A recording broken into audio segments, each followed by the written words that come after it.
할렐루야. 네, 오늘 또 주의 전에 나오신 여러분들에게 하나님께서 예배하신 은혜와 복으로 만족해하는 이 예배의 자리가 될 수 있기를 주님의 이름으로 축원합니다.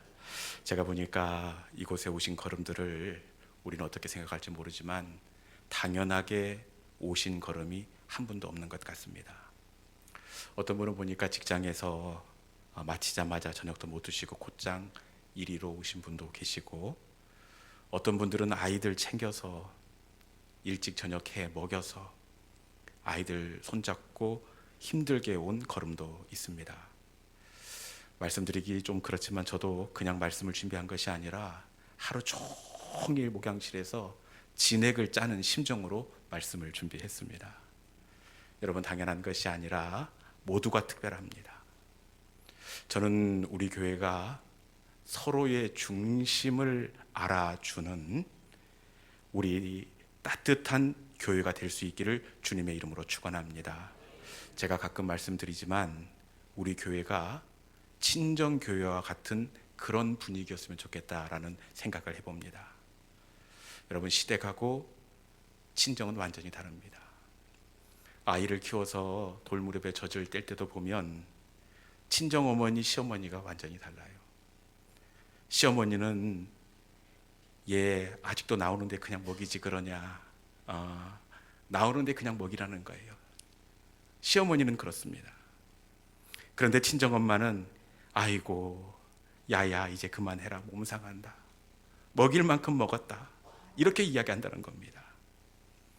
여러분, 우리 교회는 서로를 공감하고 이해해주는 친정어머니와 같은 그런 마음이 있는 사랑의 공동체가 될 수 있기를 주님의 이름으로 축원합니다. 오늘 우리가 함께 나누게 될 말씀은 이 히브리서의 말씀입니다.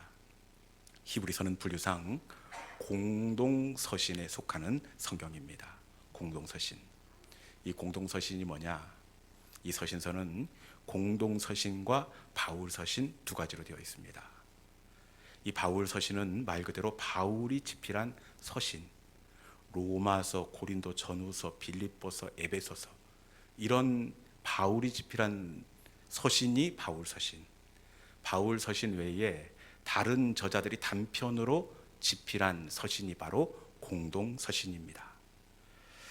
그런데 히브리서는 이 다른 서신들과 아주 구별되는 독특한 점 한 가지가 있는데, 그것이 뭐냐? 그것은 이 히브리서만큼은 이 편지의 시작이 다른 서신서와 아주 구별된다는 사실입니다. 보통 서신서의 시작이 안부로 시작을 합니다.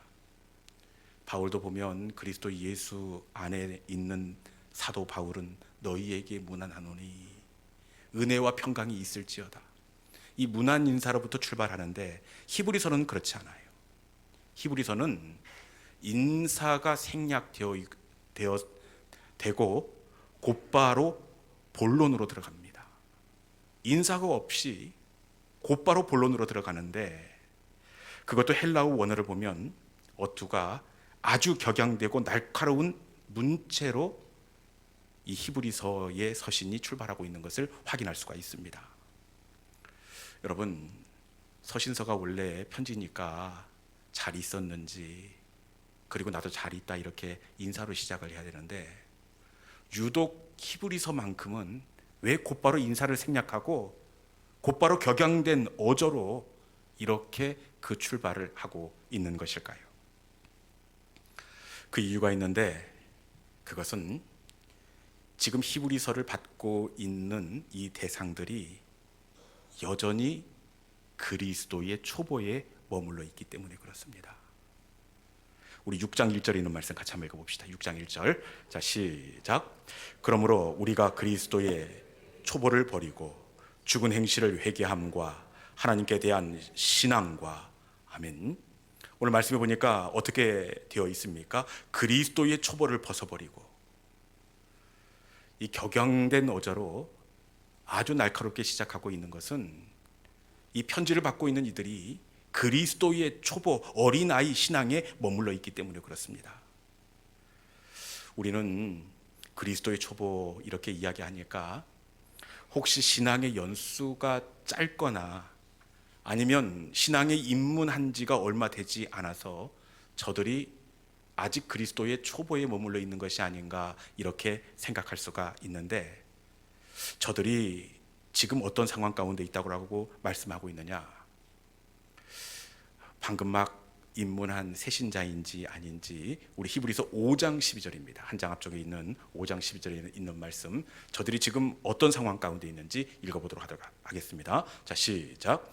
때가 오래되었으므로 너희가 마땅히 선생이 되어야 할 터인데 너희가 다시 하나님의 말씀의 초보에 대하여 누구에게서 가르침을 받아야 할 처지이니 단단한 음식은 못 먹고 젖이나 먹어야 할 자가 되었도다. 아멘. 신앙의 연수가 짧아서 그리스도의 초보라 이렇게 이야기하는 줄 알았더니 말씀의 시작을 보니까 때가 오래되었으므로 이렇게 시작하고 있습니다. 그리고 이어지는 말씀에 보니까 마땅히 벌써 선생이 되었어야 할 터인데 이렇게 이어지고 있습니다. 여러분, 마땅히 선생이 될 만큼 일찌감치 신앙에 입문한 사람들입니다. 그럼에도 불구하고 봉독한 12절 후반절에 보니까 단단한 음식은 못 먹고 젖이나 먹어야 할 자가 되었도다. 여전히 이 분유병을 물고 있는 어린아이의 상황 가운데 이들이 머물러 있다는 겁니다. 그러면 이들이 혹시 신앙의 연수는 오래되었지만 영적인 체험이 없어서 그러나, 어떤 신앙생활에 감격이 없어서 어린아이 신앙에 머물러 있나 이렇게 생각할 수가 있는데, 4절 말씀을 한번 열어주시기 바랍니다. 4절 말씀 중반에 보니까 어떻게 되어 있습니까? 하늘의 은사를 맛보고, 그리고 이어지는 말씀에 보니까 성령에 참여한 바가 되고 이렇게 되어 있습니다. 하늘의 은사를 맛보고 성령의 은사에 참여한 바가 있었던 사람들입니다. 저들이 경험한 하늘의 은사가 어느 정도인지 알 수는 없지만 우리는 맛보고라는 단어에 집중할 필요가 있습니다. 하늘의 은사를 맛보고, 이것은 입에 넣은 음식의 맛을 혀가 음미하듯이 이 사람들은 하늘의 은사를 아주 구체적으로 경험했음을 알 수가 있습니다. 그럼에도 불구하고 그리스도의 초보에 머물러 있습니다. 그리고 이어지는 5절 말씀에도 보면 어떻게 되어 있습니까? 5절 말씀은 같이 한번 읽어볼까요? 우리 5절 말씀입니다. 자, 시작. 하나님의 선한 말씀과 내세의 능력을 맛보고도. 아멘. 이 말씀 역시 어떻게 되어 있습니까? 맛보고라고 되어 있습니다. 하나님의 말씀을 맛보고 내세의 능력도 맛본 사람들입니다. 하나님의 말씀이 깨달아지는 정도가 아니라 맛보고, 그 하나님의 말씀이 송이꿀보다 더 달콤하게 그 하나님의 은혜의 말씀을 경험한 사람들입니다. 그럼에도 불구하고 결론은 어떻게 되어 있습니까? 젖병을 물고 있는 신앙, 초보적인 그 믿음의 단계에 머물러 있는 것을 알 수가 있습니다. 젖병을 물고 있는 신앙, 그리스도의 초보, 어떻게 이들이 신앙생활을 하기에 지금 이 히브리서 기자가 격양된 목소리로 출발하고 그리스도의 초보를 버리라 이렇게 말씀하고 있느냐? 그들의 신앙의 상태가 8절 말씀에 나와 있습니다. 선생이 될 만큼 오래전에 신앙을 입문했고, 그리고 하늘의 은사를 맛보았음에도 불구하고 그들이 이 상황 가운데 놓여져 있다는 겁니다. 8절 말씀 한번 같이 읽어봅니다. 자, 시작. 만일 가시와 엉겅퀴를 내면 버림을 당하고 저주와 함께 가까워 그 마지막은 불사름이 되리라. 아멘. 이들의 신앙이 어떻게 발현되고 있습니까? 가시와 엉겅퀴를 내면, 가시와 엉겅퀴를 내는 그 신앙의 자리에 이들이 놓여져 있습니다. 가시와 엉겅퀴를 내는 신앙, 이 두 식물의 특징이 무엇입니까? 둘 다 찌르는 가시가 있다는 겁니다. 뾰족한 가시로 끊임없이 누군가를 아프게 하고 상처를 내고 있습니다. 이 어린아이의 신앙은 가시와 같은 신앙, 엉겅퀴와 같은 신앙입니다. 누군가의 마음을 아프게 하는 그 신앙이 바로 어린아이의 신앙입니다. 그리고 어린아이의 신앙에 또 다른 특징이 있는데, 어린아이의 특징이 뭘까요? 그것은 바로 시기와 질투입니다. 아이들을 키워보면 왜 이렇게 시기하고 질투하는지 몰라요. 아이들이 제일 많이 하는 말이 저희 집에서도 왜 언니만 예뻐하는데, 여러분, 왜 언니만 예뻐하겠습니까? 똑같이 예뻐해요. 그럼에도 불구하고 어린 아이이기 때문에 시기하고 질투하는 겁니다.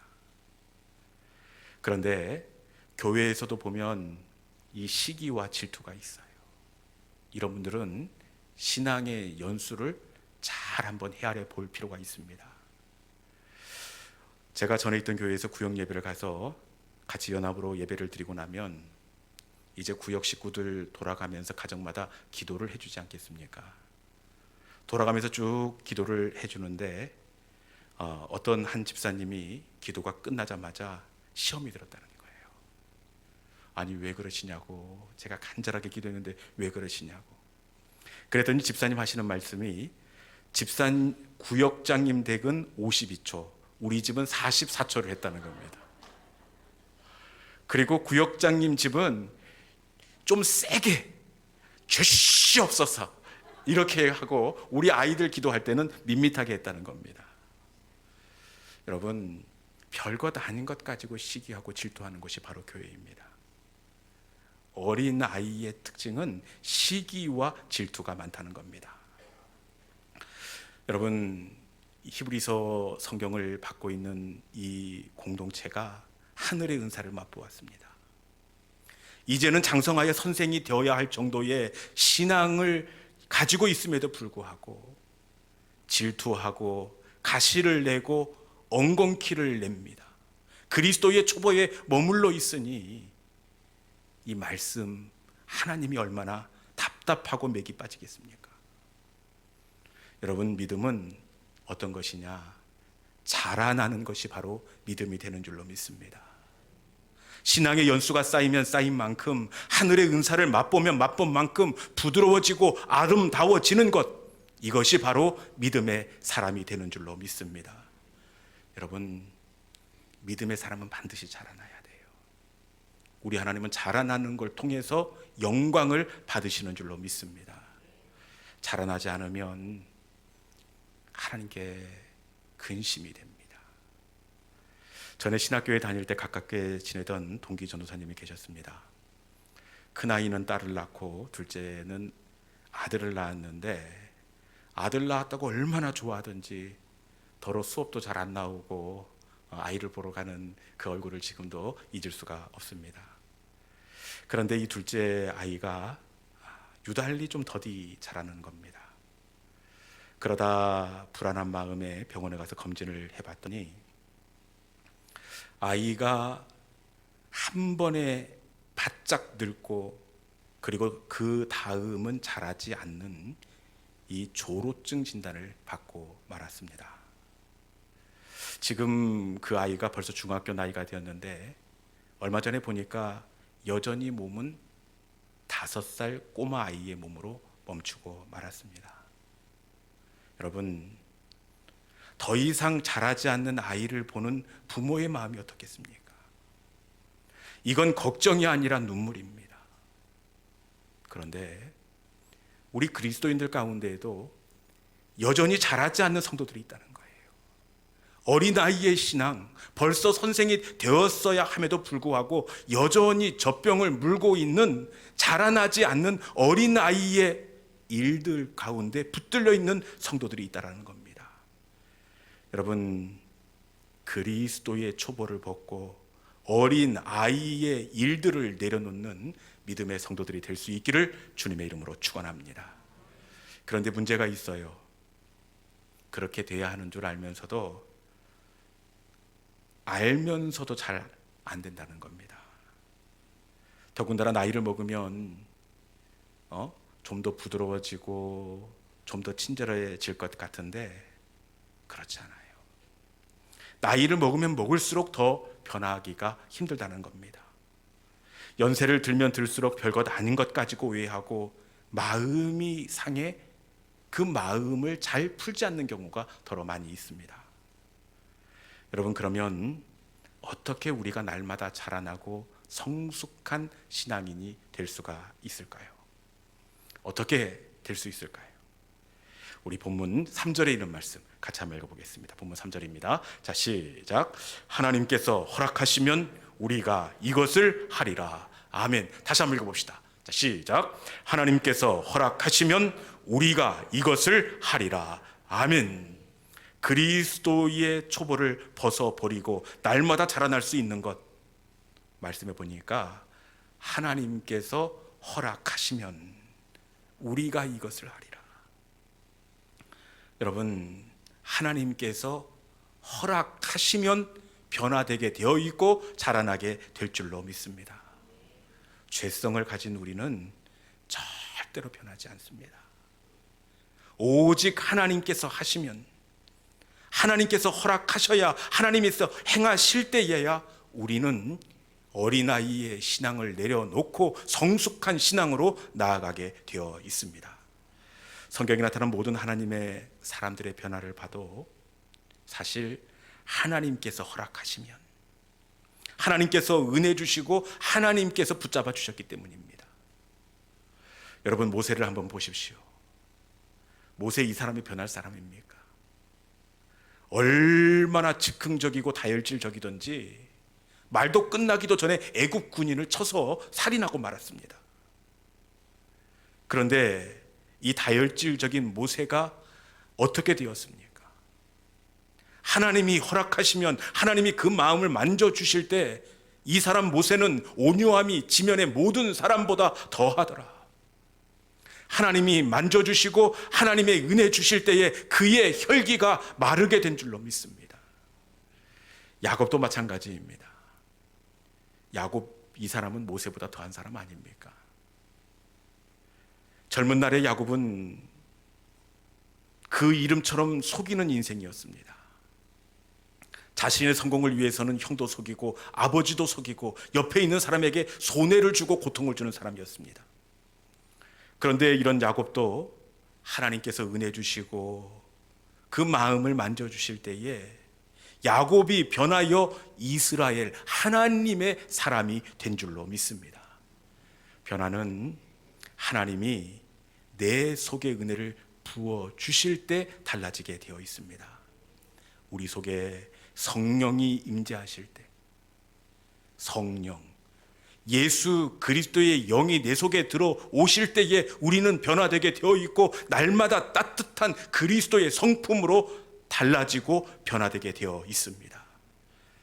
요즘 참 어딜 봐도 예쁜 그런 계절을 지나고 있습니다. 나무도 그 나무, 예전에 그 장소 그대로 있었습니다. 그런데 요즘에는 달라졌어요. 똑같이 앙상한 나무, 똑같은 그곳 그 자리입니다.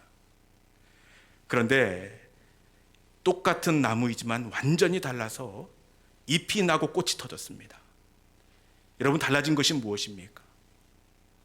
그 자리, 그곳 그 나무이지만 그곳에 봄이 내려앉을 때에 나뭇가지에 물이 오르고 잎사귀가 나오고 꽃이 피고 새로운 피조물이 된 줄로 믿습니다. 달라진 것이 아니라 딱 하나, 봄이 그곳에 내려앉았기 때문입니다. 누구든지 그리스도 예수 안에 있으면 새로운 피조물이라. 우리 안에 봄이신 예수님이 오실 때 우리는 아름답게 변화될 줄 믿습니다. 하나님의 사람은 어린아이의 일을 버리고 성숙해 가는 사람입니다.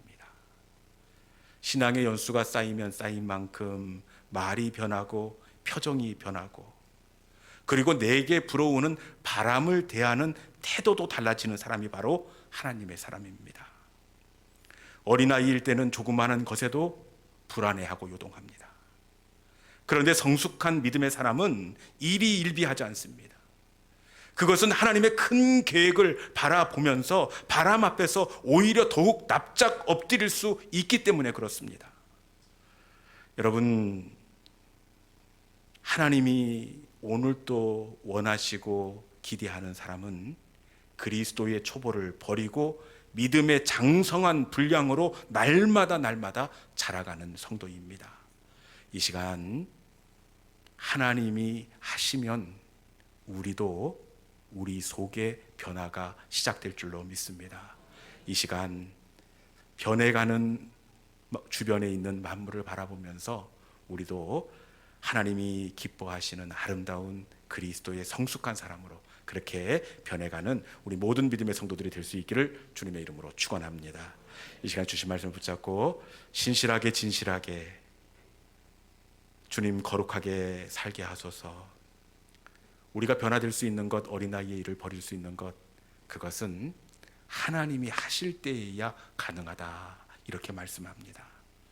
주님, 어린아이의 일을 내려놓기를 원합니다.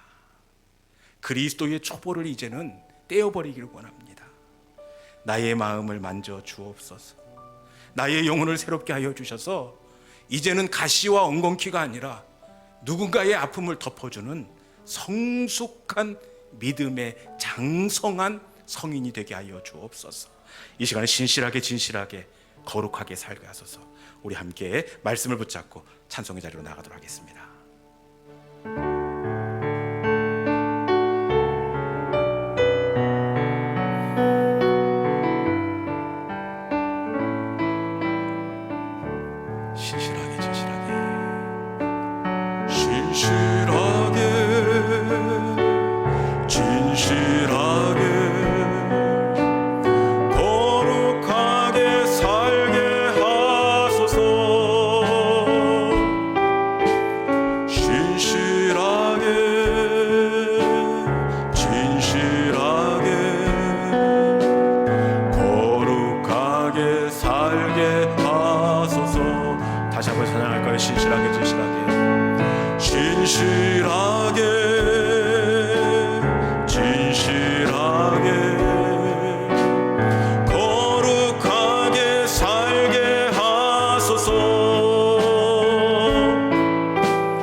주옵소서.